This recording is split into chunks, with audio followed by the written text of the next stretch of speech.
there's Craig, or Little Bear. Actually, his name is Craig, but we named him Little Bear. Yeah, what happened to Craig? Craig, I don't know, man. Craig's overseas in Japan, I think, is where he's still at. No, you're talking about like the bot, not our actual Craig, our forever recruit. If he ever shows back up. Yeah. Sorry, welcome to the next podcast for the month of. I guess by the time this comes out, it'll be January 1st. So Merry Christmas, Happy New Year to everybody. This month, I'm joined by Trib. Trib has been approached to do this podcast many times, and I finally roped him into to doing it. So, Trib, tell us a little bit about yourself and all that. Yeah, let's do it. About myself. I live in California. I guess kind of just work and try to play video games when I get a chance. I'm into sports. I guess that's my main thing, kind of like sports and science. Always played, I don't know, every sport growing up and kind of always nerded out on computer stuff. And I don't know. What do you want to know about me, I guess? Okay, so what's your sport of choice? I played baseball the most. I enjoyed playing it. I feel like it was What the most position? chill. I play first base and then anywhere in the outfield. Solid first baseman. Yeah, I was really good at batting and pretty good at catching the balls, good defense. And then my favorite sport's football, but I only played that a couple of years. It's just too much for me. I don't know.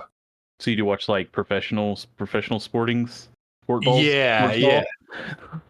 Yeah, I mean, I mainly watch football. That's my main sport. I'm a big 49ers fan. Obviously, being from California. Yeah, I've watched like every game since I've been a kid. And then Giants, I'm a baseball Giants fan. My wife is actually the biggest Giants fan I've ever met. And so it's kind of cool having her, really into sports. And yeah. Yep. We always go to the Giants games and stuff like that. Nice. And then growing up, I played soccer and basketball a lot. Soccer. Now that's a sport. Now that's a real sport. Yeah, that's what all the women play here. Oh, thanks.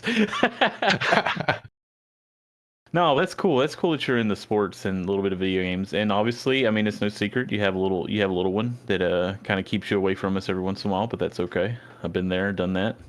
Yeah, my life's basically work, come home with little one, and then go to bed, start over. Yep, that's life of adulting and parenthood right there. It gets a little bit easier when they get older because at that point they don't want to have anything to do with you. So you can, in some ways, go back to having your own life again.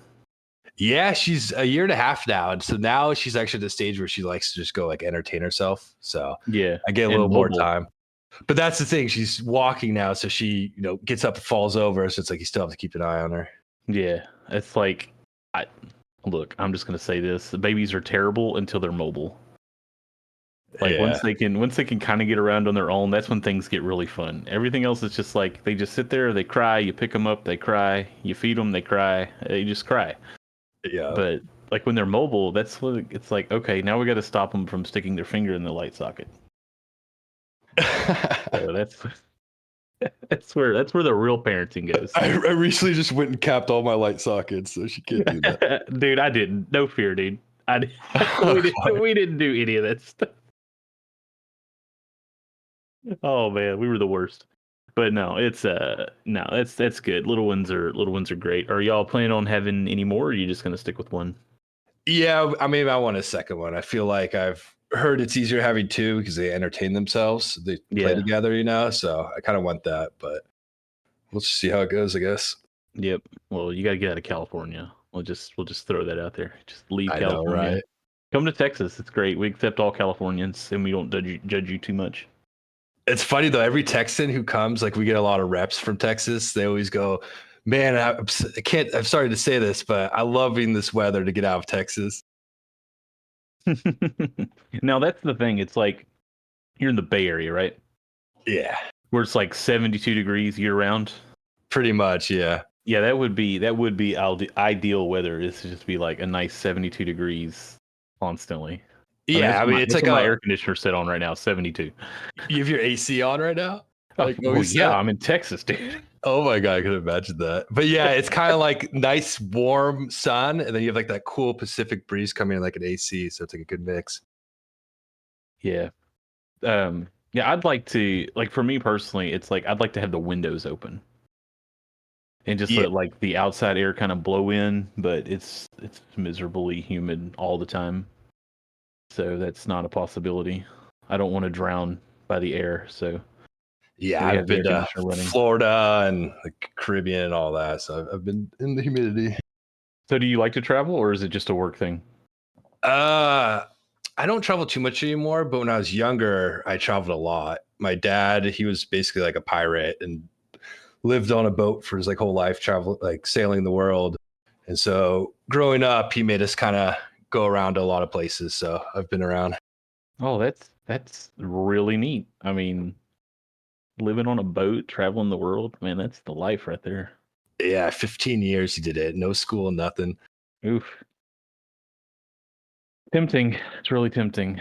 But I like internet and electricity. So I know, right? and air conditioner apparently. Uh so let's talk about a little bit about your Dodds history. How long you been playing? When did you get started? And then we'll talk about like units and stuff you've been in. I guess I started off like in middle school as a Counter Strike guy. I had a bunch of friends who were just huge in Counter Strike. We had like a unit then, and we were really good for like middle schoolers. And then my brother, I tried to get him on Counter Strike, and I think when he bought it back then, it came with Day of Defeat. And so he went up to me. He was like, "I don't like Counter Strike, but I like this game called Donner." I'm like, "What's this game called Donner. Donner?" That was the only map he played. So he just calls it Don's Donner. It's pretty funny. And so I tried it out, and I was like, "Wow, I love these just like instant one shot kill people." And so I kind of fell in love with it. And I always like the World War II genre. So I, started playing Dodds and kind of Counter Strike or Day of Defeat, not in Dodds, pre Day of Yeah, Defeat source. when it was a mod of Counter Strike Yeah, back I in the feel like it day. wasn't even in Steam then either. I don't know. Yeah, my that's how I got Day of Defeat was I had a disc. I bought Counter Strike on a CD and it came with Day of Defeat and it was like pre-Steam. Yep, I'm pretty sure I remember that. So it was like that's how I got into it. I picked it up at Walmart one day of all places. Picked up Counter Strike at Walmart. Yeah, then my friend, he even opened a LAN center, and so I would hang out there a lot, in, like middle school. Yeah, like rich families and the video games. Like, let's just open up a LAN center for everyone to hang out That's at. awesome. We didn't Yeah, have any of that stuff around here where I live, dude. I would have ate that up. yeah. So I spent a lot of time there, and played Day of Defeat. And then um, after that, Day of Defeat Source came out, and I played Counter Strike Source. I was pretty into that, and I didn't care for Day of Defeat Source when it first came out. I thought it was like a kind of downgraded version of the original Day of Defeat. You lost some like the weapons and different countries and stuff. Well, technically, I think it's still unfinished. I think they were supposed to add all that stuff back in, and then they just never did. I believe it. It does seem kind of that way. And so then after that, I didn't play Day of Defeat Source really when it first opened. I didn't care for it. And then I was like sick for like a year or something. I was really sick. And then I was like, I'm going to hop on this game. And I really enjoyed it. I played it a lot. Then, I stopped. And then, I don't know, 5 years ago, I started playing again. And I would always play on the 70th ID server because they always had Donner running and used to call the game Donner. So I figured I'd start there. Yeah, I'm gonna play Donner tonight. Yep. And so they were 24/7 Donner. So I'd play there, and then they banned me. And I asked, like, I was friends with all the guys there. I was like, why did I get banned? They're like, Sea Dog, he's kind of paranoid. He thinks you're a spy. A spy for what? And What are so you that's my spying first for? question. I was like, a spy? Yeah. What am I spying from? He's like, oh, because we do realisms. And I didn't even know what realism was then. So I played, Day Defeat and Source, for like 8 years, never even knew realisms existed. I feel that. And so then they all explained it to me and all that. I was like, shit, that sounds like fun. And so I just created a new account, named myself Trib, hopped in, and they invited me to the unit right away and started realisming it. And so I that's when I kind of fell in love with it. And then they died off, and then I started playing on the 6RB realisms, and then found you guys. Nice. Okay, so I guess the question that I've always wondered is, where did the name Trib come from? Oh, there's no good story behind that. Let's think. When I was like in middle school, there was this old TV show. I forget, like The Lost World or something I'd watch in the mornings. And there was this character called Tribune, and he was like this lizard guy. And I went into EverQuest. It was like 1999, 2000 when I played it. And I tried to play this character as a lizard. So I was like, I'm going to call him Tribune. And it was taken. So I just shortened it to Trib. And then I just randomly, people started knowing me and I just kept it. So it's a dumb name. Doesn't really have much meaning. And No, just it's took it not from dumb, that. dude. That's neat, dude. It's a lot better than where Twist of Matt came from. That's It, that's for sure. where did that come from? I'm curious. Well, I mean, let's see, back in 97, 98. I don't know if you were alive back then. Um, when we first got our internet, uh, some buddies of mine at school were like, "Hey, we're on this thing called AOL Instant Messenger." AIM, age 6 AIM, location. yeah. So it's like we tried the ICQ. You remember ICQ, where it was just like a bunch of numbers?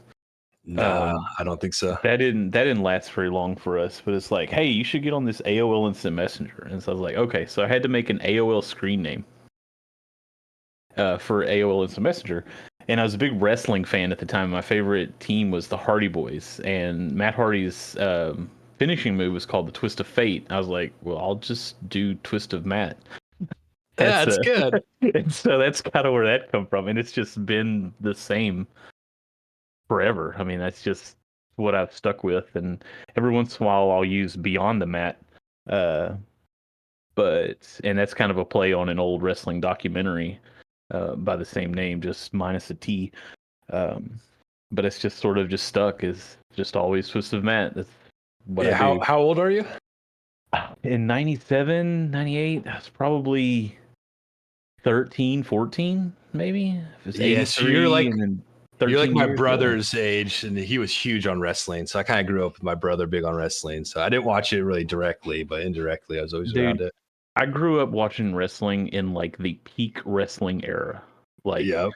the Attitude Era, I think is what they call it, where it was like middle fingers and Stone Cold Steve Austin and all that. That's what I grew up watching. And it's like, this is amazing. Now it's just fresh. I don't know. I just don't really care for it as much as I used to. I'll watch it here and there, Yeah, I but was about to ask. You still watch it once in a while? I kind of go through phases where I'll watch it like all the time and then I'll just quit. And then I'll like pick back up into it. And it's like I've recently picked back up into it because a wrestler went back to the WWE that I didn't ever think would go back. And so I'm kind of like watching to see if that's going to be a complete train wreck. So was that scripted or? Oh, it's all. Oh, I don't know, dude. At this point, I don't know what's scripted, what's not scripted. I'm that guy in that old wrestling video where he's in the stands and he's like crying. He's like, "It's still real to me, damn it." That's Yep. me. It's just like it's all real. Just pretend like it's all real. Who cares? Dodd's Life, old game. That's right. All right, but back to Dodds a little bit. One thing about Dodds is, especially within our community, it's no secret there's other communities that don't necessarily care for some of our players. A lot of times it's based on like skill level. How is it that you, of all people, one of our better riflemen, probably one of our best riflemen, how have you not been banned by anybody? I've only been banned That's as a what I want to spy know. my whole life, but I have no idea. I mean, I could play on ARP and Yeah, put it's up like that's what 30 I'm thinking kills. They about. just leave me alone. It's like people are getting banned because they're strafing on ARP. And it's like, but you're not. It's like you're everybody's favorite Dodds player. It's I like, oh, know. we know Trib. Like the 415, they love you. ARP, they love you. 6RB probably won't ban you. First Oh, they MRB won't like ban me. you. 6RB likes me too. Yeah. Everybody likes Trib. I And feel so like it's I'm more liked than in the eighth. That's funny. it's like how are you the most liked Dodds player ever? Like nobody bans Trib. I think you just gotta get stoned every time you play, and That's your secret weapon right there, right?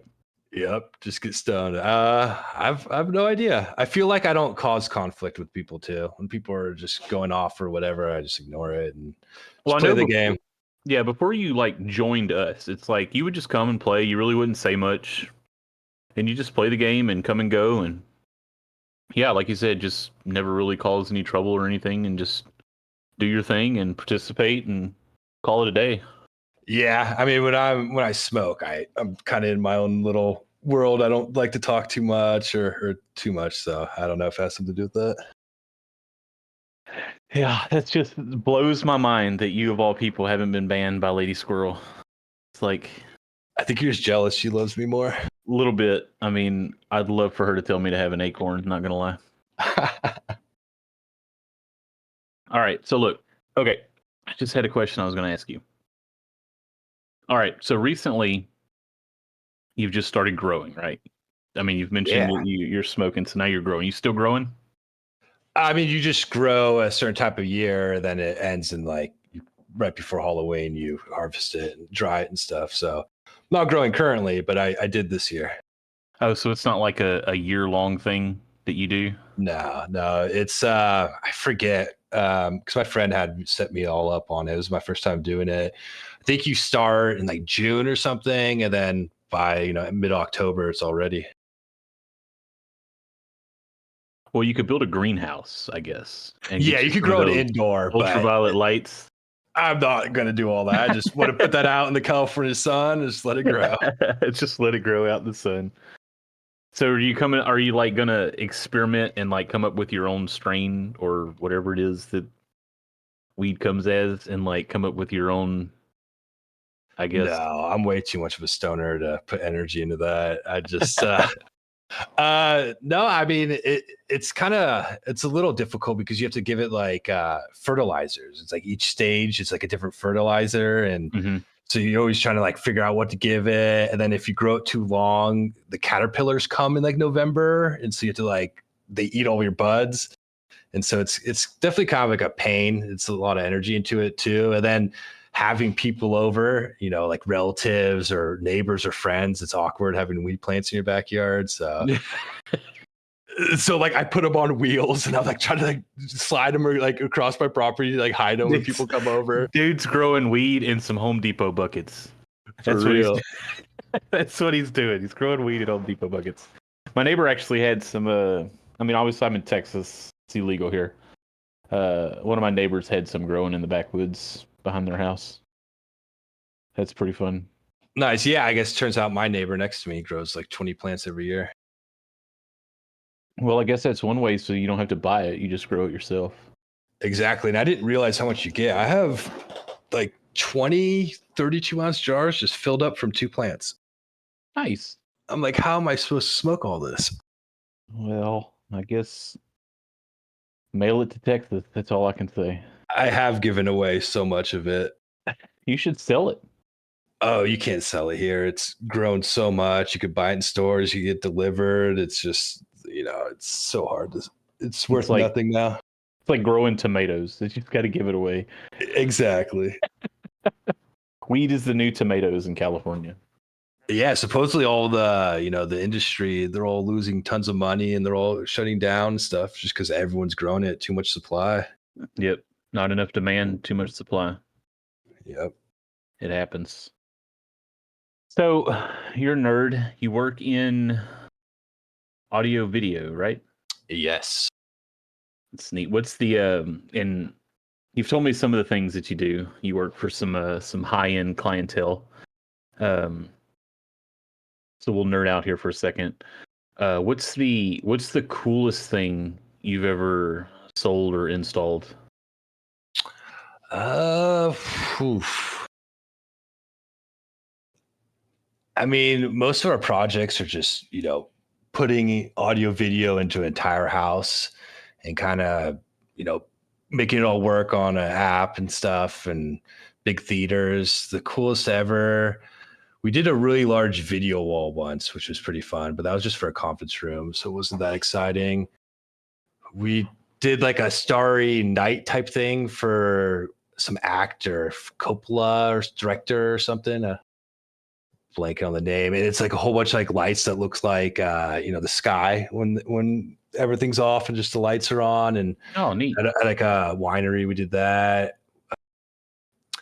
Did work for Rockstar Energy Drink, the owner of that, like billionaires. We've done a lot of work for them, just big theaters and stuff. The coolest guy I met was the bass player for Green Day, the band. Mm-hmm.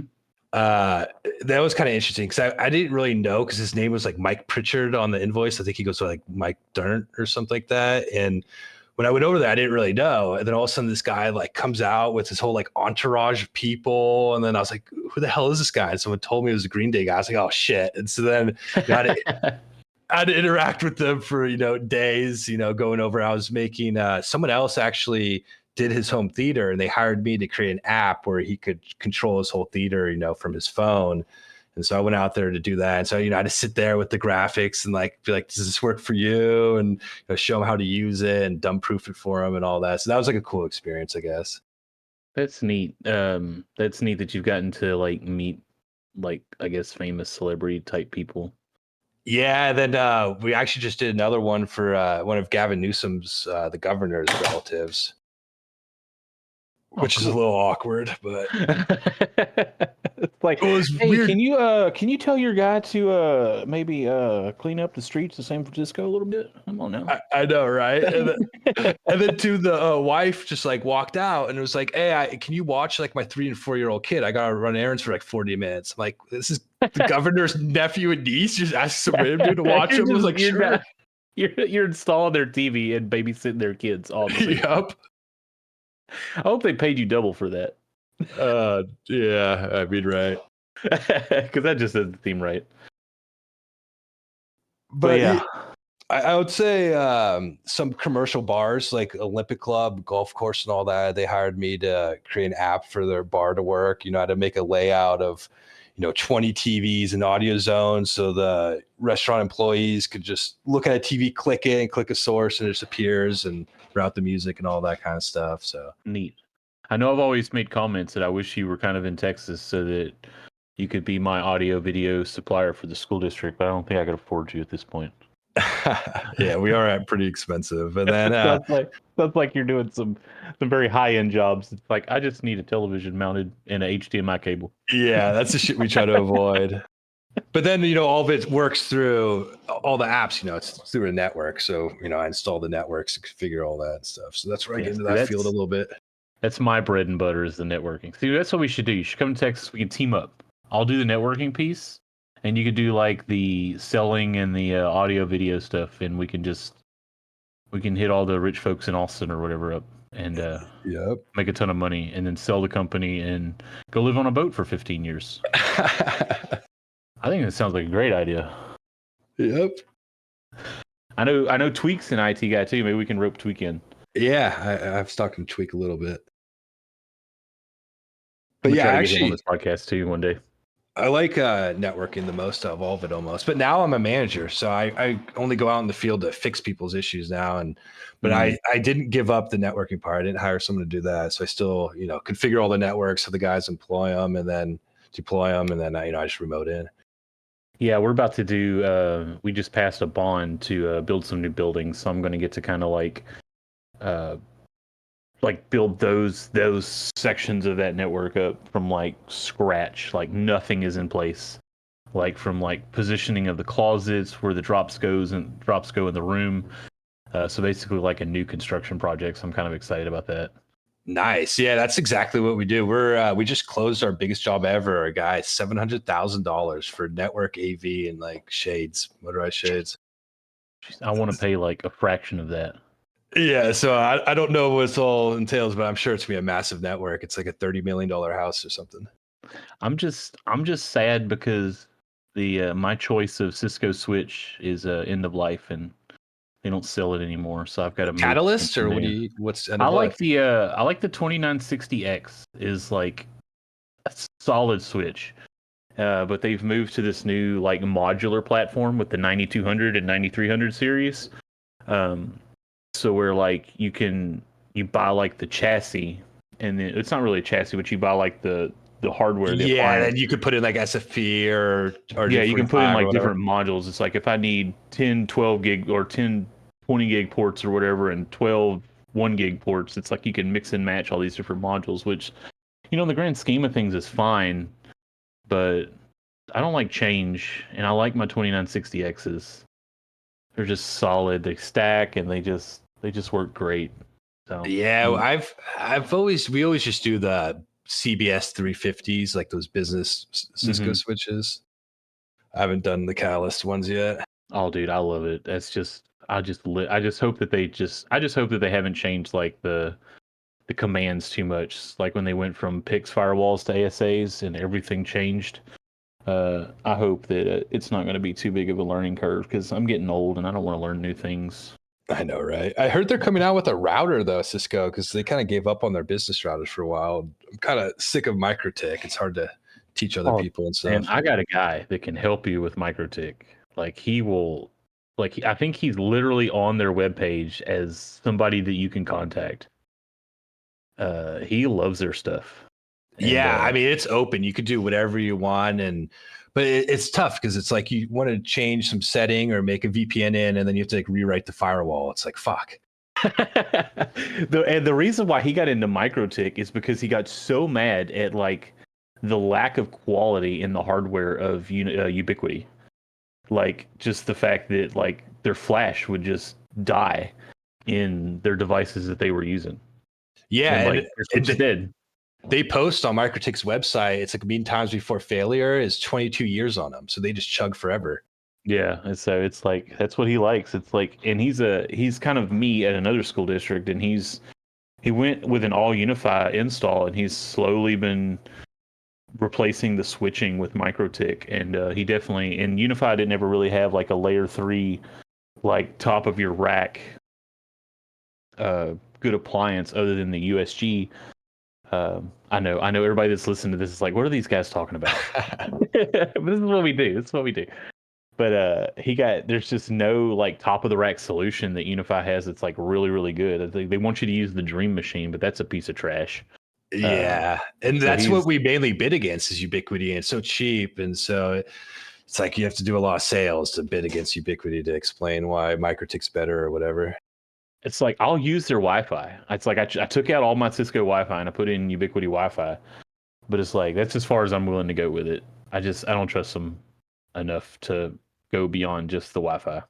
Yeah, I used to have their access points in my old apartment, but now I get free shit from work, so I have Ruckus access points, Cisco Nice. Swish, MikroTik router.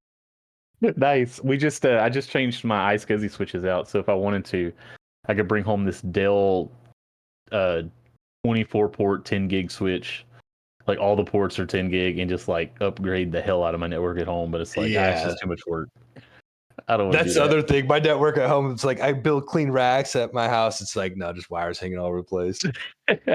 Manda went out of town one week. We went to Arkansas like during spring break or something. I was like, I'm gonna drill some holes in the wall, um, and I'm gonna do some stuff while you're gone. She's like, just make sure it's all cleaned up by the time I get back. And I had everything like pulling into the attic and plugged into a Cisco switch up there, but it's like Texas heat in the attic. I'm just worried about this switch like surviving.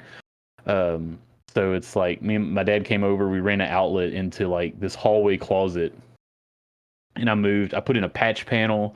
I got a nice new switch. Recently, I mounted a monitor on the wall Yeah, you sent me a picture of that actually. I that remember. that I could connect to my little Dell computer I have in there that's running some Linux server stuff here at the house. It's just crazy. I just love it. I ran into the same issue. I when I moved into my house, all the wire was bad, so I just reran all the wire, and I landed one cat wire in the attic for my access point. Then I was up there. I was like, shit, I don't want to leave this permanently up here in the heat, so I just punched it through the wall and mounted the access point on like inside of the house from the garage, Yep. from like the attic up there. Dude, I just leave the access points like one of them sitting on the TV stand in the living room, and then I got one of them like stuck way up on top of the hutch on my desk up here. It's like, yeah, I'm not mounting them on the wall or the ceiling or anything. I'm just gonna throw them up there. You can't Yeah, see my it. It's second fine. one just landing in my closet. I didn't mount it. But yeah, all right. So we've nerded out enough. We're probably bored people. Everybody's turned off the stream, so we'll just we'll start wrapping it up here. One of the things that we like to do on this podcast is we like our guests to bring us a joke. So we're gonna finish up with Trib telling us a joke. I definitely forgot to look up a joke, and so I started trying to Google a joke like 20 Googling minutes a ago. joke. You don't So have like a yeah, go-to that you tell? Come on. no, I'm not a joke person at all. Well, the only joke I usually tell around Christmas time is why is Santa Claus's sack so large? It's because Why he is it? comes once a year. Oh, But that's not the joke I Googled. I was trying to look for a good networking joke for you, and I couldn't find one. But I found an IPv6 packet walks into a bar. oh no. Nobody talks to him. Right. And another one's kind of funny. I would tell you a joke about UDP, but you probably wouldn't get it because UD packets are Dude, that is how, I'll just throw this in. It's like whenever I thought I was gonna fight the fight of the VPNs at the school when I provided student wireless. yeah. Like that's what I did was I just blocked all UDP traffic on student wireless. It's like just universally kill it. Just do not care. Yep. But thanks for coming on the show. We appreciate it. I know Vandor tried to get you to come on a little bit, and I'm glad I was able to rope you into doing it. Yeah, I figured I'll just do it. And for all of our listeners, we'll see you next month.